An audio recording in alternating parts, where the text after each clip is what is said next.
Hello，大家好，我係 Joel，今次帶俾大家一個唔係太短嘅男仔髮型。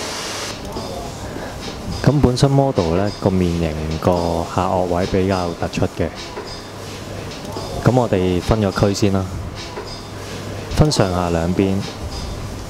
咁我哋塑造咗下面個線條先，個層次先，個頂都盡量攞多少少 layer。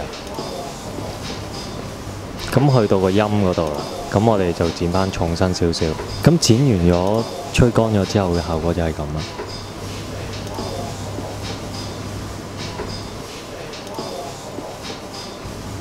咁顏色方面，我哋就做咗個灰金色，咁會放大翻佢個髮型，同埋會望落去個髮量會少啲嘅。